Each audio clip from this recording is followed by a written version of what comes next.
আজকে আমরা যেটা পড়বো সেটা হচ্ছে chapter 8 lesson 2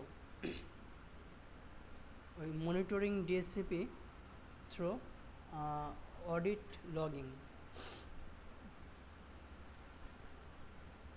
all DHCP server activity is recorded and written daily to a text file অর্থাৎ ডিএসসি সার্ভার প্রতিদিন যে কাজগুলো করা থাকে কাকে লিস্ট দিচ্ছে, ঠিক আছে, কাকে আইপি দিতেছে, কোন ক্লায়েন্টকে দিতেছে এবং যা যা কাজ করে থাকে সেই ইনফরমেশনগুলো সেটা সাকসেস হয়েছে না ফেলিওর হয়েছে সব ইনফরমেশনগুলো একটা টেক্সট ফাইলের মধ্যে রাখে। সেই টেক্সট ফাইলটাকে আমরা বলি লগ ফাইল, ঠিক আছে। হ্যাঁ, লগ ফাইলটা হচ্ছে একটা টেক্সট ফাইল যেখানে ডিসিপি সার্ভারের ক্ষেত্রে ডিসি সার্ভারের ডেইলি যে অ্যাক্টিভিটি তার রিপোর্টগুলো সেই লগ ফাইলে থাকবে।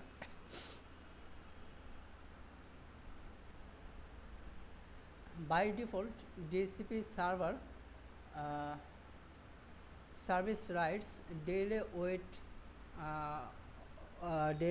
audits logs to the folder.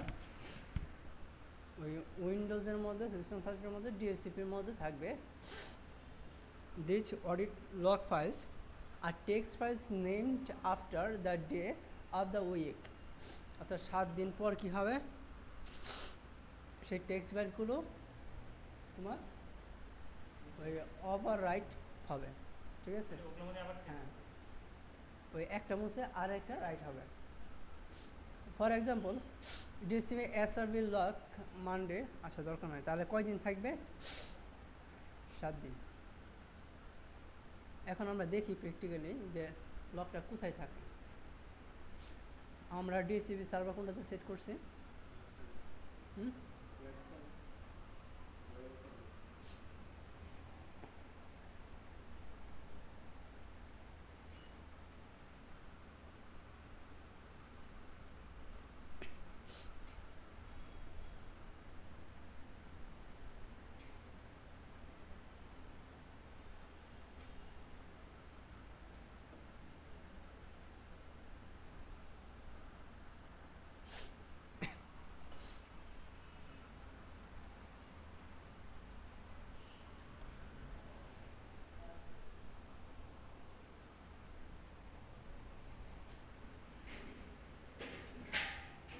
সবাই রেগুলার এখন না, সুমন বাদে। আর তোমার মুস্তাফিজের কী হয়েছে? লগ ইন করো।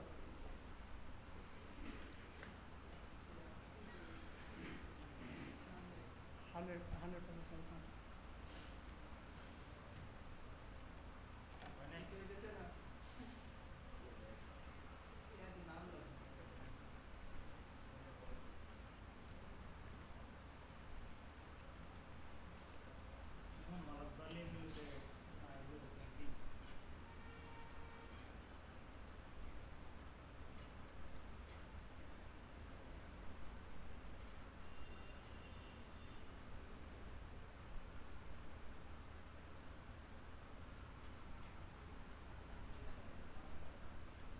দেখছো টোটালটা তোমার ফিজিক্যাল কম্পিউটার মধ্যে দেখা যায় না, ব্লু কালার কানেকশন পাইছে, দেখছো?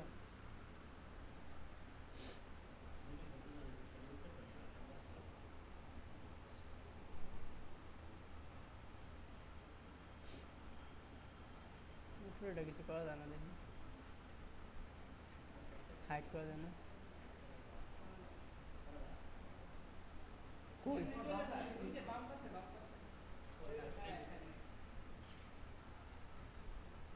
আছে? দেখছো আমার পুরো এখন বেশি ঠিক আছে, আমার সেও তোমার বেশি পারে সবগুলো। আচ্ছা এখন কি কাজটা করবো? হ্যাঁ, এটা ও আচ্ছা,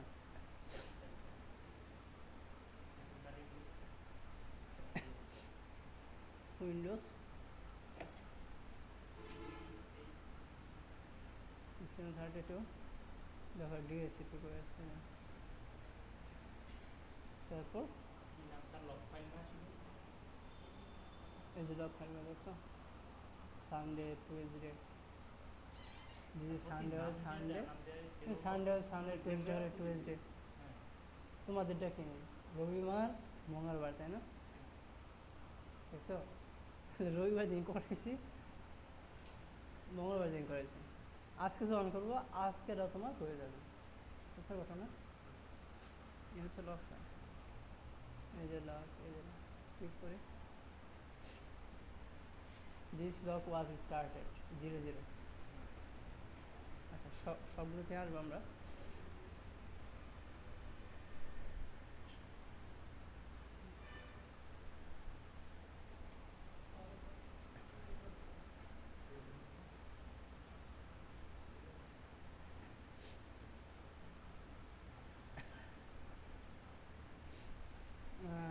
ইউ ক্যান, আমরা ইচ্ছা করে লক ফাইলের লোকেশনটা চেঞ্জ করে দিতে পারি।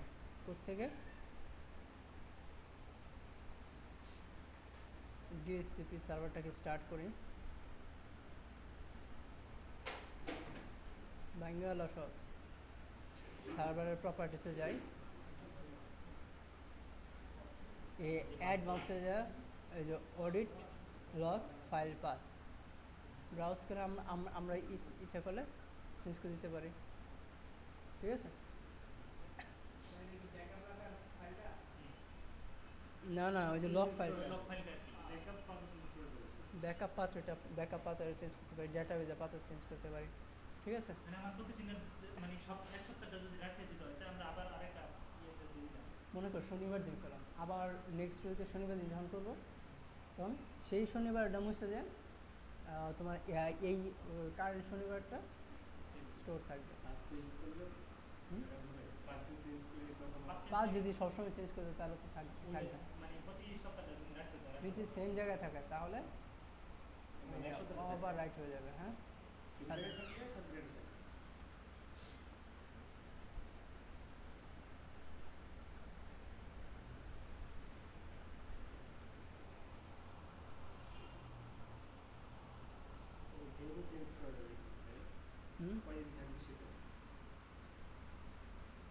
আমরা ইচ্ছা করলে এই যে অডিট লগিং যেটা, সেটাকে কি করতে পারবো, ডিসেবল করে দিতে পারবো। কিভাবে দেখি?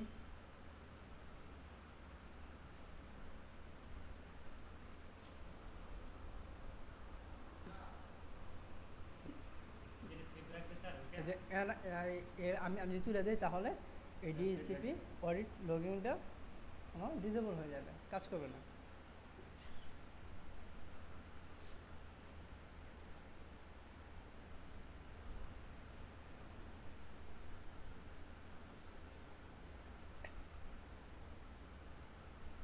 এখানে তোমার যে কথাগুলো বলছে সেটা হচ্ছে ডিএসসিপি সার্ভার লগে কী কী জিনিস থাকে।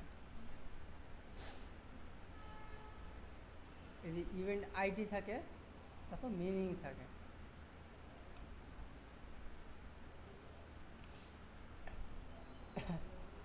কী থাকবে? এই যে ID, date, time, description, IP address, host name, MAC address, এই জিনিসগুলো থাকবে, ঠিক আছে? এবং প্রত্যেকটা ফিল্ড একটা আরেকটা থেকে সেপারেটেড থাকবে কমা দ্বারা। যেমন এখানে এই যে 00 হচ্ছে একটা আইডি, ডেট হচ্ছে এটা, বাট এই দুটা ফিল্ডের মধ্যে কি একটা কমা কেন? দুটা ফিল্ডকে আলাদা করার জন্য। সেমভাবে সবগুলো আছে, বুঝতে পারছো এখন? এই হচ্ছে এন্ট্রিগুলো।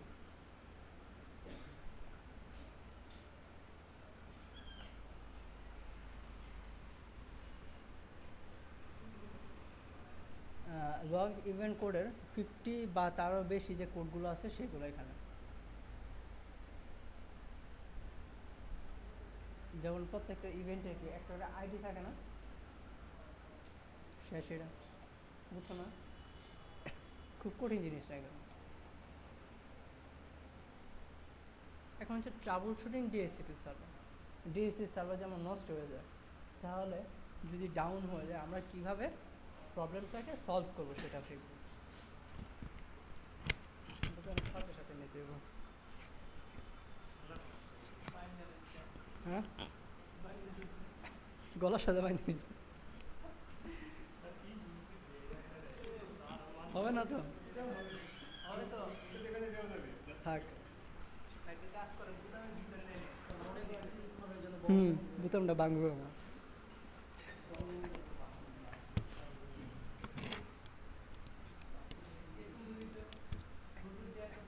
তারপর হচ্ছে troubleshooting DHCP. This lesson prevents a procedure guide that you can use to trouble shoot DHCP failures. DC server যদি ফেইলিওর হয় তাহলে আমরা কি করতে পারি? ট্রাবল শুট করতে পারি। ট্রাবল শুট মানে কি? সমস্যার সমাধান করা।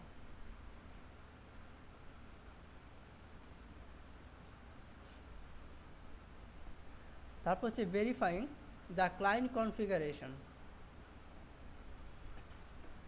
One of the first signals of DHCP failure appears either when a client loses connectivity to network resources or when a new client cannot establish such connectivity in the first place.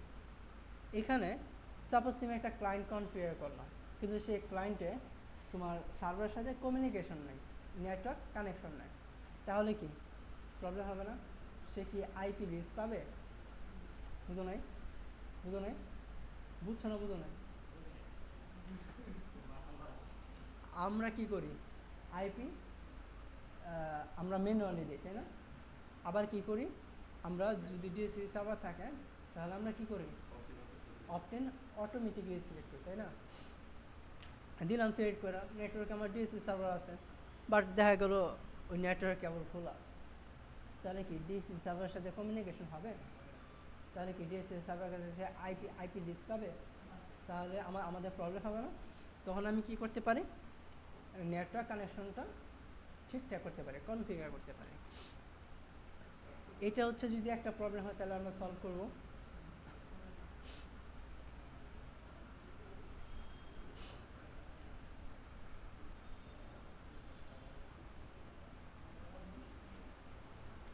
আরেকটা problem হচ্ছে যে আমাদের দেখা যাচ্ছে আমরা alternate IP address দিই না, যে ডিএসসি সার্ভারকে যদি খুঁজে না পায় তাহলে কি আইপি প্রোভাইড করবে, কিন্তু এপি দিয়ে কি আমরা নেটওয়ার্ক কোনো কম্পিউটারের সাথে কমিউনিকেশন করতে পারি না। এটা থেকে আমি মুক্তি পাওয়ার জন্য আমি কি করি? একটা অল্টারনেট আইপি প্রোভাইড করি। এতে কি হয়? ডিএসসি সার্ভারকে না পাইলেও সে অল্টারনেট আইপি যেটা পাবে সেটাকে সে নিয়ে নেবে, ঠিক আছে? এখন অল্টারনেট আইপি যদি নিয়ে নেয় তাহলে আমরা কি বুঝবো? আমার ডিএসসি সার্ভারের সাথে কমিউনিকেশন নাই, তখন আমরা কমিউনিকেশনটা এস্টাবলিশ করবো, ঠিক আছে? তারপর হচ্ছে অ্যাড্রেস কনফ্লিক্ট।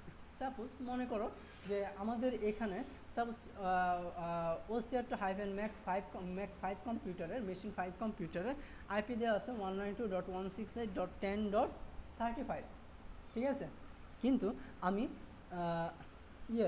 ডিসিপি সার্ভারে ফার্স্ট রেঞ্জ দিলাম 135 থেকে 250 পর্যন্ত। তাহলে যদি কোনো কম্পিউটার ডিসি সার্ভারের সাথে কমিউনিকেট করতে পারে তাহলে সে কোনটা পাবে? আইপি ওই তোমার 35 পাবে না, 192.168.10.35টা পাবে। কিন্তু এতে কি ঘটনাটা হবে? নেটওয়ার্কে আমার 5 নাম্বার মেশিন পাশে কি 35 নাম্বার যে আইপিটা এটা ম্যানুয়ালি সেট করা আছে। তাহলে আমি অন্য যে কোনো কম্পিউটার, যেমন কম্পিউটার মেশিন নাম্বার যদি 8 থেকে আমি অপটেন অটোমেটিক্যালি সিলেক্ট দিয়ে দিই, তাহলে কি ঘটনা ঘটবে? সে আইপিটাকে সে 35 আইপি পাবে। তার ফলে নেটওয়ার্কে যেহেতু সেম আইপি দুইটা হয়ে যাবে, তাতে কী হবে? কনফ্লিক্ট হবে, তাই না? তখন আমি কী করবো? দুইটা জিনিস হতে পারে। 5 নম্বর মেশিনে আইপি আমরা চেঞ্জ করে দিতে পারি, অথবা আমরা যে কাজটা করতে পারি সেটা হচ্ছে যে ডিএসসি সার্ভারে আমরা এক্সক্লুশনে 135 দিতে পারি, অথবা আমি 36 থেকে রেঞ্জ দিতে পারি, 36 to 50 দিব, ঠিক আছে? তাতে আমার এই কনফ্লিক্টটা হবে না। ক্লিয়ার? এই বুঝছো?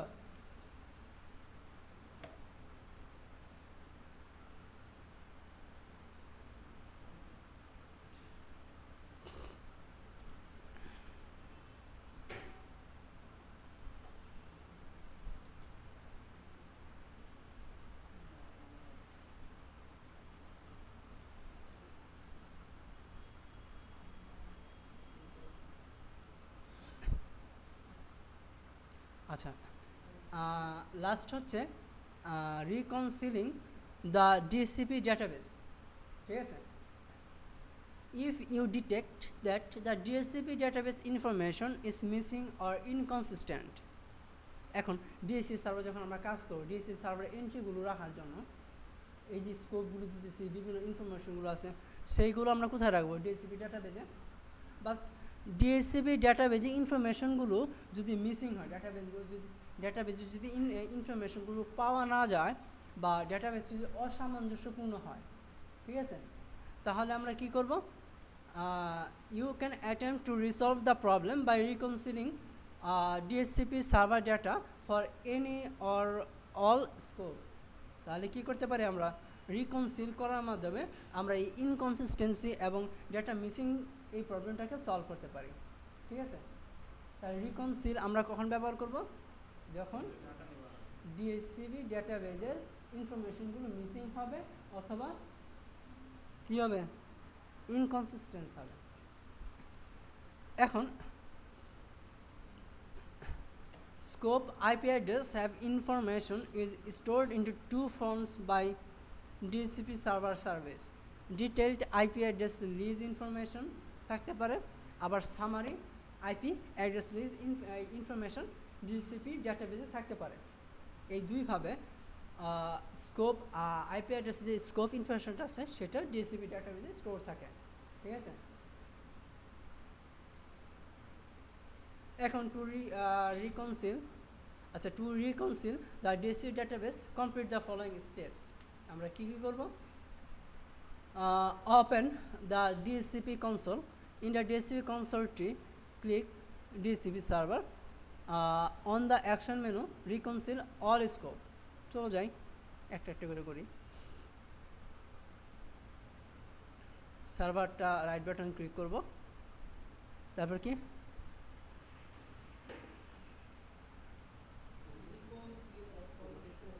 এই যে রিকনসিল অল স্কোপ ক্লিক করব।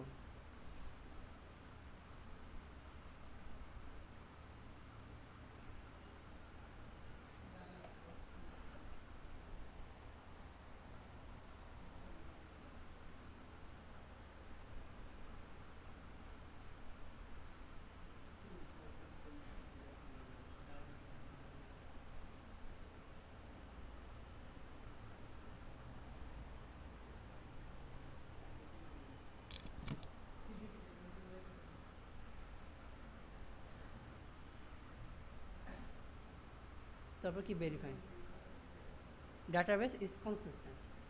যদি ইনকনসিস্টেন্ট থাকে তাহলে রিপোর্টটা শো করবে কী কী প্রবলেম আছে, দেন ওকে। বুঝতে পারছো কথা?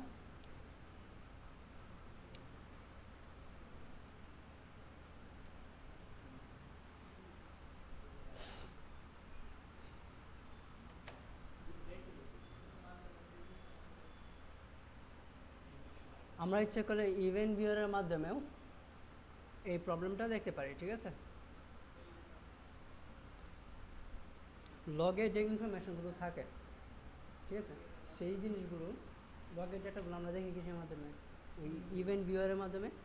আমরা কীভাবে দেখবো? চলো যাই, দেখো তো এখানে ইভেন্ট ভিউয়ার কোথায় আছে?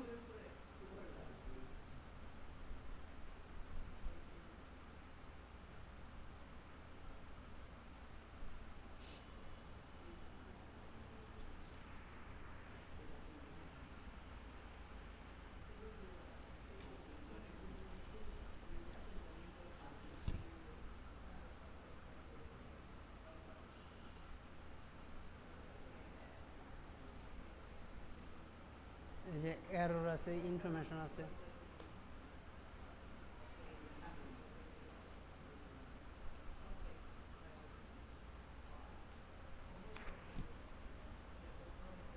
সিকিউরিটি না, না সিস্টেম, সিস্টেম না, এই সিস্টেম থেকে আমরা ইনফরমেশনগুলো দেখতে পারি যে কোথায় ফেল হয়েছে, কোথায় কী হয়েছে। এই যে ওয়েব সার্ভে W32,